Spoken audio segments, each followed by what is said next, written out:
Thank you, Lynn. Welcome to this fantastic studio of mine with this very famous channel. I'd like to thank whoever's watching this for tuning in, and please like, subscribe and share as much as you can. We really appreciate it. I'm constantly coming up with new topics of conversation, and if you ever have any questions, things that you'd like me to cover, please put it in the comments below and we will definitely address it.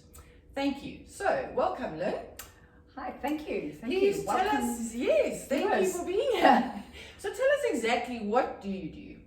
Okay, I am a career development and business coach. Right. Okay, I work predominantly with small business owners, people who want to advance their careers, or people who generally want to make a change in the world of work as it affects them. So they might be feeling stuck.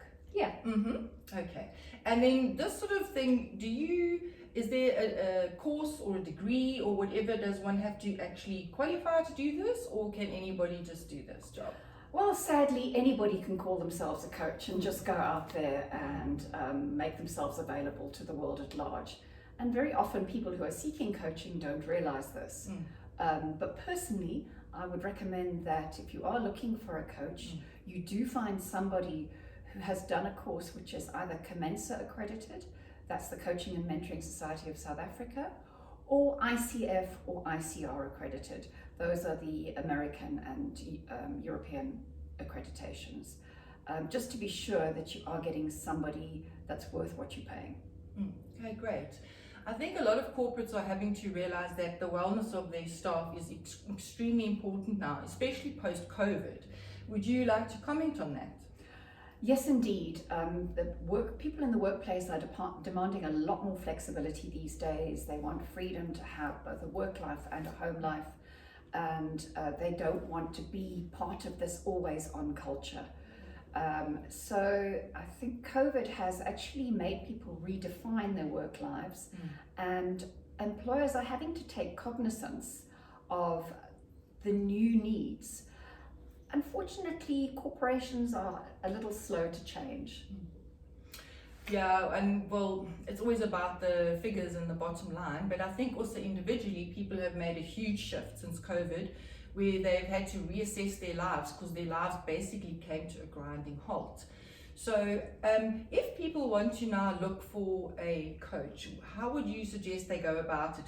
Like, you can't, as you say, looking online, but maybe asking for recommendations of people who have had coaching done. What would you say is the best sure way of knowing that the person that you're going to be paying money to is actually very well qualified?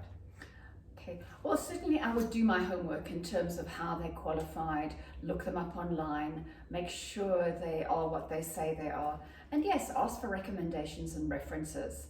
The other thing is, what I do usually if somebody wants to engage in a coaching program with me, is I usually offer them at least a half-an-hour free session so that we can evaluate together if we are going to work together effectively and assist you to solve whatever issues you're facing at the moment.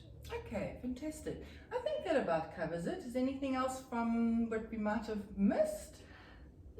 I would say from a wellness point of view, which I think is your focus, although I work on the career development and business side of things, increasingly there is a need for wellness to be a KPI, both from the employee's point of view and the employer's point of view, because obviously you're going to get a great deal more out of yourself and out of your employees if you make sure that they are well and in a good mental state.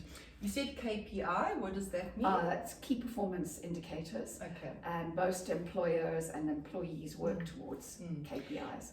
I've also just, have recently heard that this wellness thing is becoming, and the mindfulness thing is becoming a much bigger issue, and it's very much more needed in our world. So thank you so much for making a difference in the world. It's such a pleasure. Thank you so much, Lynn. Thank you. Okay, are you going to do the honors? I am. Thank you very much. Bye-bye.